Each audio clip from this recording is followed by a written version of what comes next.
Hello everyone, मैं हूं रोहित और स्वागत है आप सबका जीनियस क्लासेस में। आज से हम स्टार्ट करने वाले हैं एनसीईआरटी बेस्ड क्वेश्चन सीरीज़, जिसमें हम स्टार्ट करेंगे 6th क्लास की ज्योग्राफी की बुक से, जिसका नाम है अर्थ अवर हैबिटाट।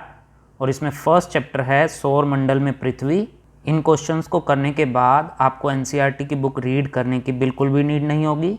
और अगर आप हमारे चैनल पर नए हैं तो हमारे चैनल को सब्सक्राइब कीजिए और बेल नोटिफिकेशन को भी ऑन कर लीजिए, ताकि आने वाली वीडियो की नोटिफिकेशन आपको इंस्टेंट मिलती रहे। तो चलिए बिना देरी के स्टार्ट करते हैं इस चैप्टर के क्वेश्चंस। आज का फर्स्ट क्वेश्चन है, पूर्ण चंद्रमा वाली रात्रि को क्या कहा जाता है। देखिए, जिस दिन पूरा चांद दिखाई देता है उस रात्रि को क्या कहा जाता है? उस रात्रि को कहा जाता है पूर्णिमा। तो इस क्वेश्चन का आंसर हो जाएगा ऑप्शन ए। चलते हैं अपने नेक्स्ट क्वेश्चन की ओर। देखिए, नेक्स्ट क्वेश्चन है, नए चंद्रमा वाली रात्रि को क्या कहा जाता है। तो देखिए, नए चंद्रमा वाली रात्रि होती है अमावस्या की रात्रि। तो इस क्वेश्चन का आंसर हो जाएगा ऑप्शन बी।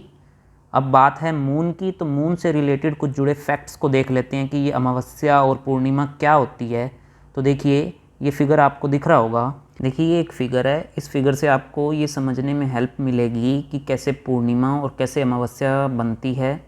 तो देखिए, ये है सन और ये है अर्थ, और ये जो मून है ये यहाँ अर्थ के अराउंड मूव करता है इस डायरेक्शन में।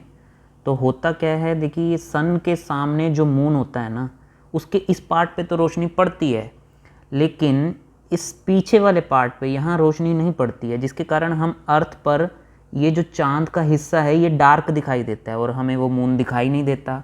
इस वजह से ये अमावस्या का दिन हो जाता है और इसी को हम बोलते हैं न्यू मून की रात्रि।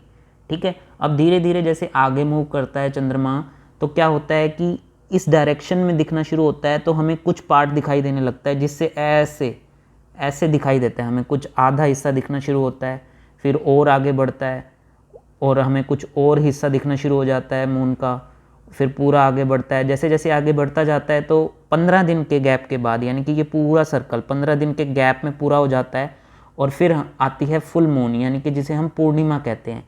और फिर पूर्णिमा के बाद चांद फिर घटना शुरू हो जाता है। जैसे जैसे चांद घटता है फिर उसका आकार, यानी कि दिखने का आकार और छोटा होता जाता है, और एंड में आके बिल्कुल अमावस्या हो जाती है, और ये अमावस्या को हम बोलते हैं न्यू मून। इस तरह अमावस्या और पूर्णिमा इन दोनों का सर्कल कितना होता है? 15-15 दिन का। इसी तरह 15 दिन के बाद अमावस्या आती है और 15 दिन के बाद पूर्णिमा। लेकिन अगर आपने एक कंसेप्ट सुना हो ब्लू मून, अब ये ब्लू मून क्या होता है? देखिए, 15 दिन के बाद अमावस्या और 15 दिन के बाद पूर्णिमा आती है, तो महीने में एक ही अमावस्या और एक ही पूर्णिमा आती है। लेकिन कई बार ऐसा होता है कि एक ही मंथ में 2 पूर्णिमा एक साथ आ जाती हैं, तो इस सिचुएशन को हम बोलते हैं blue moon day. Hope so आपको ये कंसेप्ट अच्छे से समझ आया होगा। चलते हैं नेक्स्ट क्वेश्चन की ओर। तो देखिए, नेक्स्ट क्वेश्चन है, तारों का वह समूह जो विभिन्न आकृतियों को बनाता है क्या कहलाता है। तो देखिए, आपने आकाश में देखे होंगे ऐसे ऐसे ऐसे तारे दिखते हैं आपको, और वो एक कभी कभी हमें ऐसा लगता है कि ये कुछ पर्टिकुलर आकृति बना रहे हैं। तो इन तारों को क्या कहा जाता है? इन तारों को कहा जाता है नक्षत्र मंडल। तो इस क्वेश्चन का सही आंसर क्या हो जाएगा? Option D. अब देखते हैं कि ये नक्षत्र मंडल कैसा दिखता है। तो देखिए, ये है नक्षत्र मंडल। आपको ये दिख रहा होगा, एक डेफिनेट फिगर सी बना रहा है आकाश में। तो ऐसे ही एक फिगर बनाते हुए प्रतीत होते हैं। इन तारों के समूह को कहा जाता है नक्षत्र मंडल। चलते हैं नेक्स्ट क्वेश्चन की ओर। नेक्स्ट क्वेश्चन है, किस नक्षत्र मंडल में मुख्य रूप से 7 तारे होते हैं। देखिए, अभी आपने देखा था नक्षत्र मंडल होता है ऐसे, तारों की विभिन्न समूह को बोला जाता है नक्षत्र मंडल। तो एक ऐसा नक्षत्र मंडल है जिसमें मुख्य रूप से 7 तारे होते हैं, और वो नक्षत्र मंडल कहलाता है उर्सा मेजर या बिग बियर। तो इस क्वेश्चन का सही आंसर हो जाएगा ऑप्शन ए। चलते हैं नेक्स्ट क्वेश्चन की ओर। नेक्स्ट क्वेश्चन है, सप्तऋषि मंडल, यानी कि वही मंडल अभी उर्सा मेजर और अभी बिग बियर पढ़ा था हमने, उसमें जो 7 मेन तारों का समूह होता है उसी को बोलते हैं सप्तऋषि मंडल। अब इस सप्तऋषि मंडल के संकेतक तारों को आपस में मिलाते हुए एक काल्पनिक रेखा खींची जाए और उसे आगे की ओर बढ़ाया जाए, तो वो किस तारे की ओर इंगित करेंगे, मतलब वो कौन सा तारा प्रदर्शित होगा वहाँ पर। तो वो जो रेखा है, काल्पनिक रेखा, वो हमें ध्रुव स्टार यानी कि पोल स्टार की ओर इंगित करेगी। तो इस क्वेश्चन का सही आंसर हो जाएगा ऑप्शन सी। अब इस पोल स्टार को लेकर एनसीईआरटी में एक फिगर दी गई है जिसे समझना बहुत ज़रूरी है। तो चलिए उसे समझ लेते हैं हम पहले। तो देखिए, ये फिगर दी गई है एनसीईआरटी में ये जो लड़की है, ये लड़की, ये जो 7 तारे देख रहे हो आप, इसी को बोलते हैं सप्तऋषि मंडल।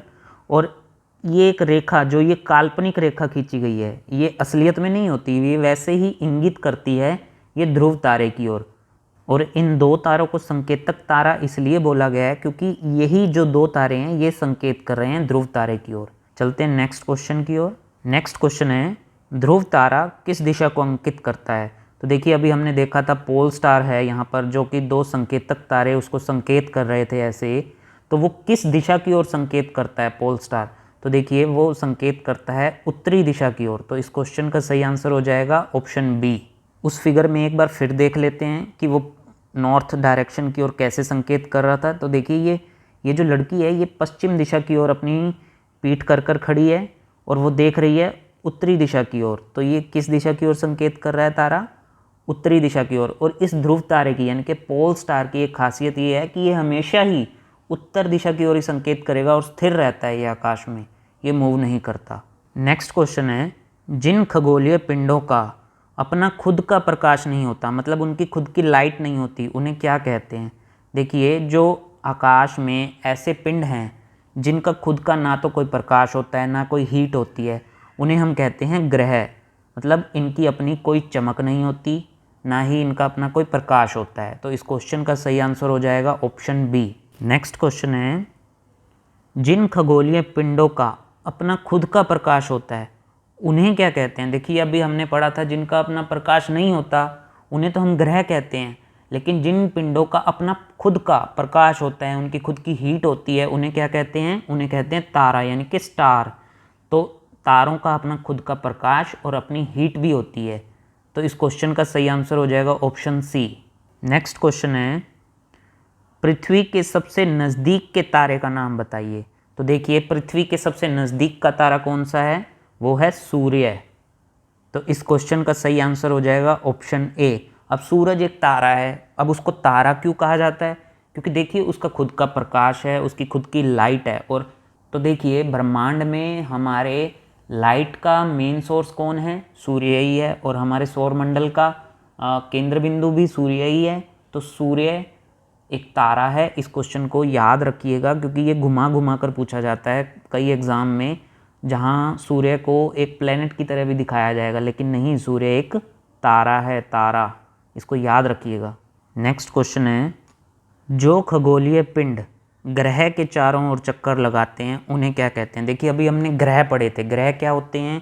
जिनका अपना खुद का प्रकाश, खुद की चमक नहीं होती, उन्हें ग्रह कहा जाता है।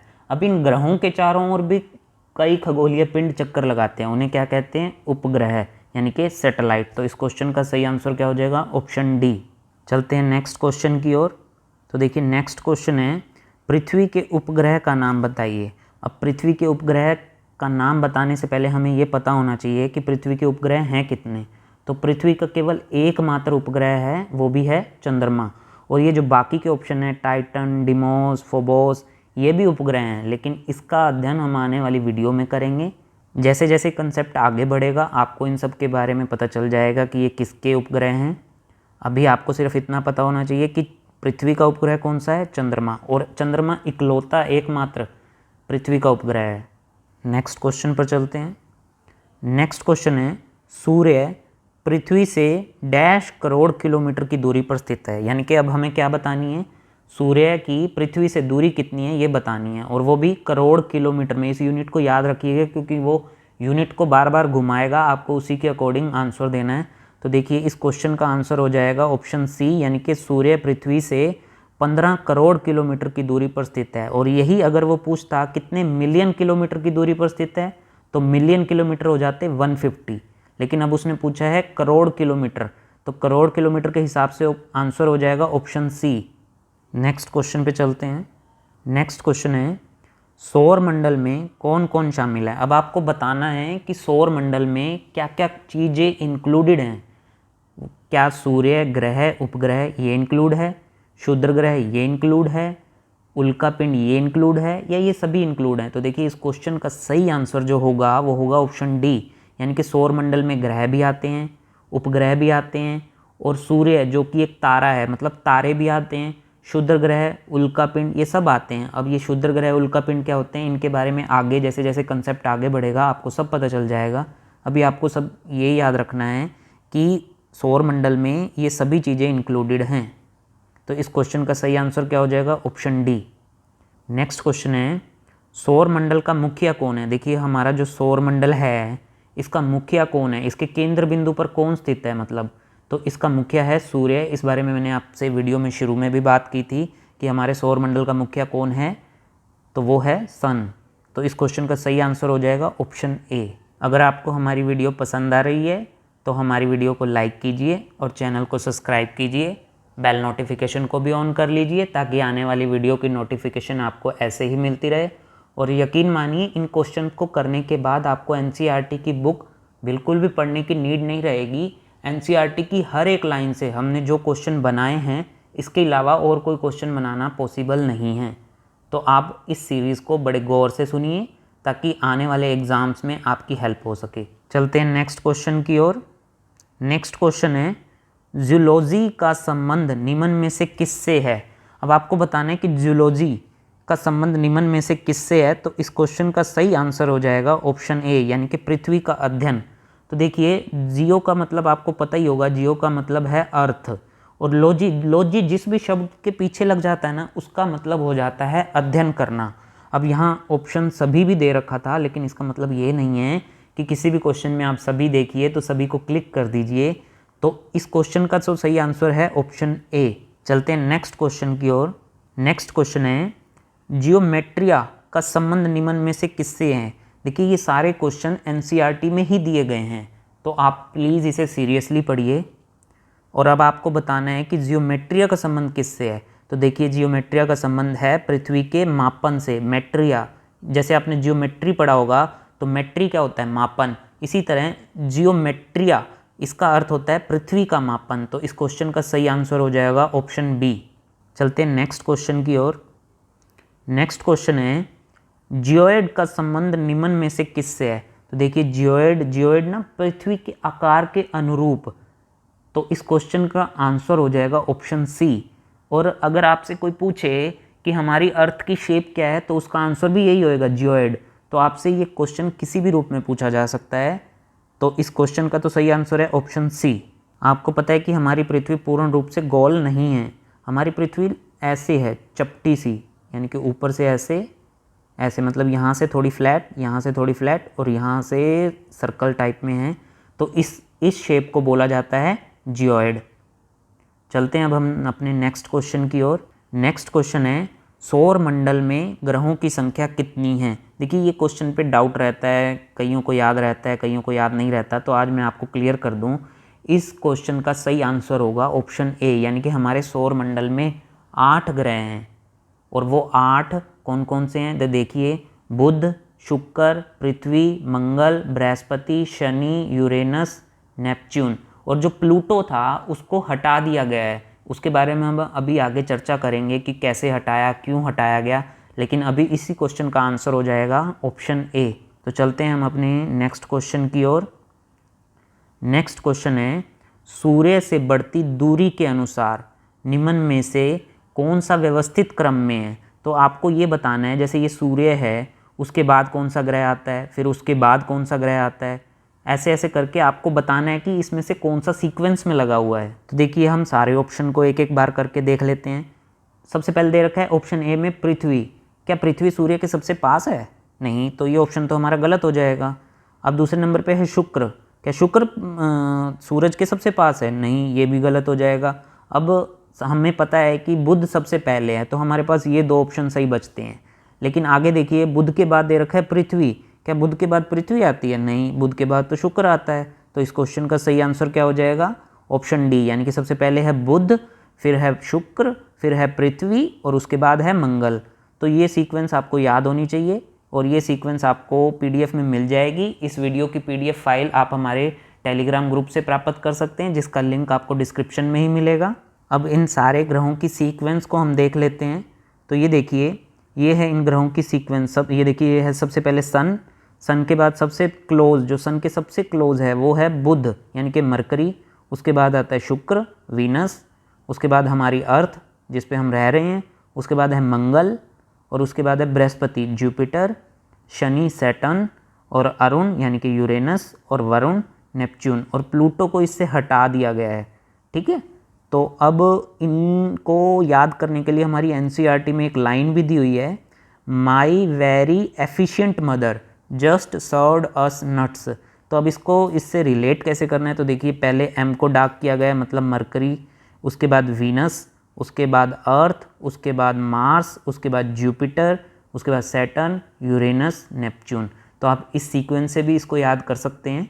चलते हैं नेक्स्ट क्वेश्चन की ओर। नेक्स्ट क्वेश्चन है, ग्रह किस पथ पर सूर्य के चारों ओर चक्कर लगाते हैं। तो देखिए अभी हमने ग्रह पढ़े थे, तो वो ग्रह किसके चारों ओर चक्कर लगा रहे थे, सूर्य के चारों ओर। तो आपको वो बताना है कि वो जिस पथ पर चक्कर लगाते हैं वो किस शेप की है। तो देखिए वो शेप है दीर्घ वृत्ताकार। आपको इस पिक्चर में भी दिखाई दे रहा होगा कि ये दीर्घ वृत्ताकार है, ये वृत्ताकार नहीं है। वृत्त तो देखिए ऐसे होता है, ऐसे, लेकिन ये दीर्घ वृत्ताकार है ना। तो ये पूरी तरह से वृत्त है, ये अंडाकार शेप में है, जैसे ऐसे अंडा होता है ना, ऐसे अंडा, इस शेप में है। तो इस क्वेश्चन का सही आंसर हो जाएगा ऑप्शन सी। चलते हैं नेक्स्ट क्वेश्चन की ओर। नेक्स्ट क्वेश्चन है, ग्रह जिस दीर्घ वृत्ताकार, अभी हमने पढ़ा था कि दीर्घ वृत्ताकार पथ पर चक्कर लगाते हैं ग्रह सूर्य के चारों ओर। तो यानी कि ग्रह जिस दीर्घ वृत्ताकार पथ पर सूर्य के चारों ओर चक्कर लगाते हैं उस पथ को क्या कहा जाता है, मतलब ये जो वे है इस वे को क्या कहा जाता है।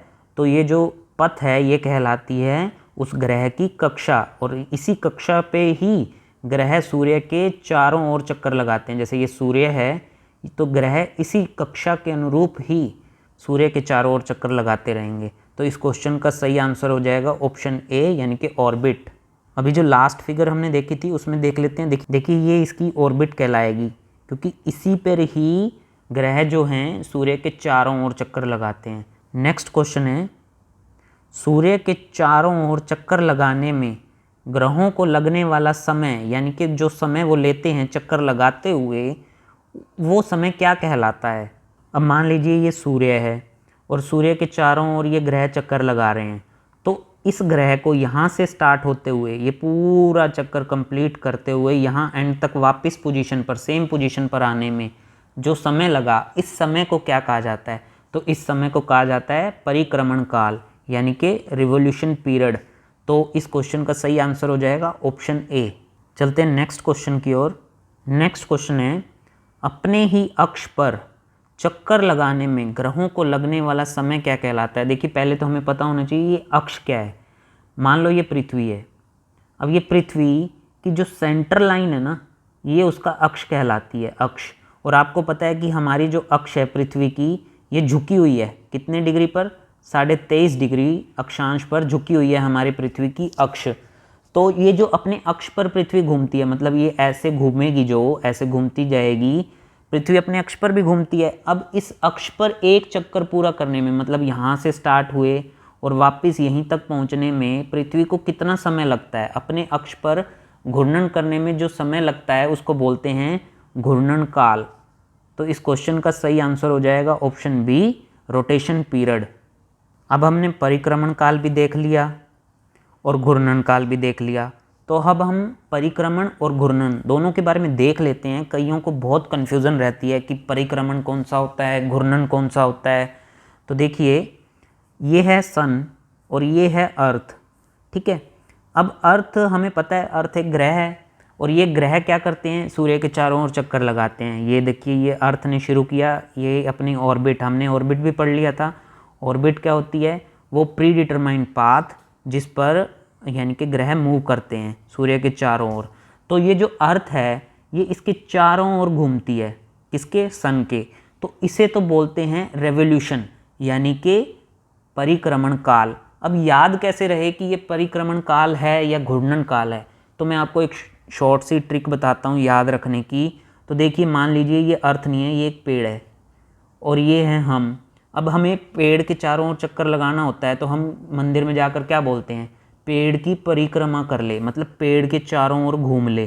तो इसी को बोलेंगे ना परिक्रमण काल, क्योंकि ये भी तो घूम ही रही है ना चारों तरफ।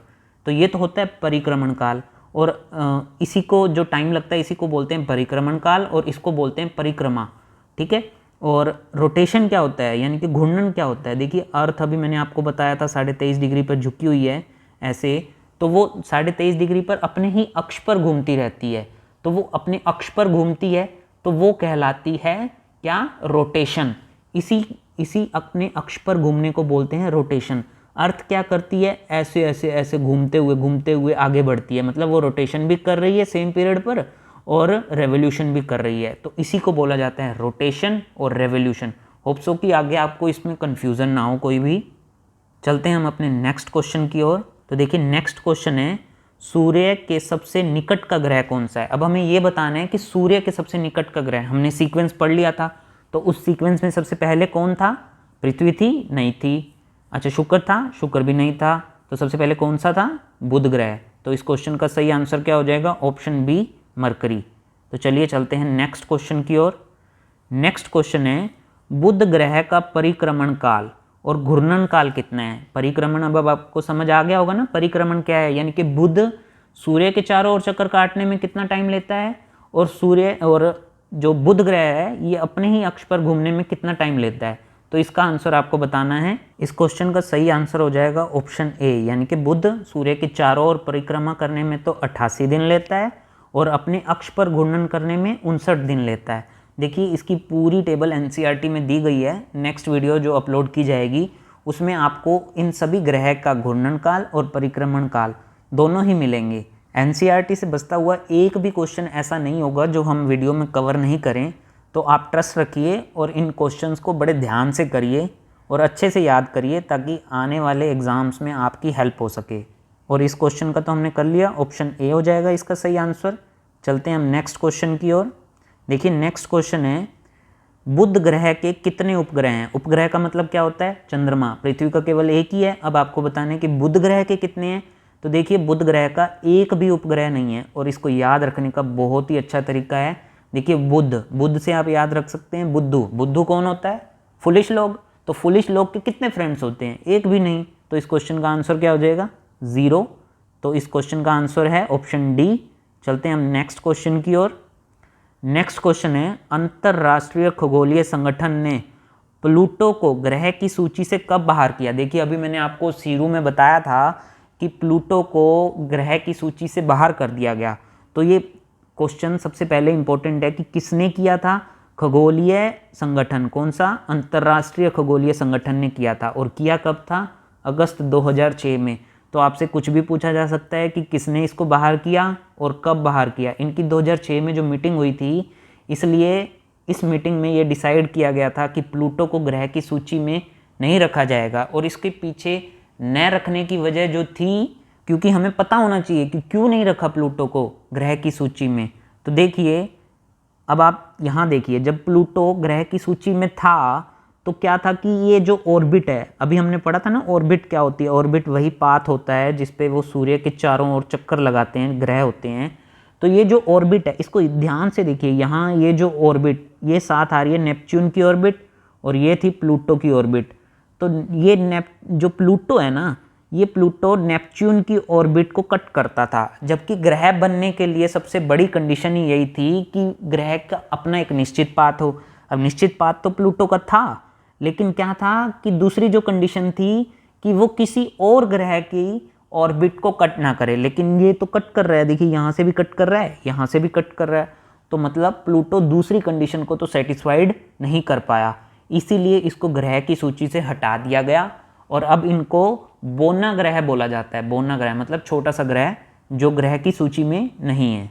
नेक्स्ट क्वेश्चन है, पृथ्वी की जुड़वां बहन किस ग्रह को कहा जाता है, यानी कि twin sister of the earth. अब ये जुड़वां ग्रह का क्या मतलब है, जुड़वां बहन का क्या मतलब है। देखिए पृथ्वी की जो आकार है, जो ऊंचाई है, माप है, वो कुछ हद तक ना शुक्र ग्रह से मिलता है, यानी कि वीनस से मिलता है। इसलिए वीनस को ही पृथ्वी का जुड़वां ग्रह या पृथ्वी की जुड़वां बहन कहा जाता है। तो इस क्वेश्चन का सही आंसर हो जाएगा ऑप्शन ए।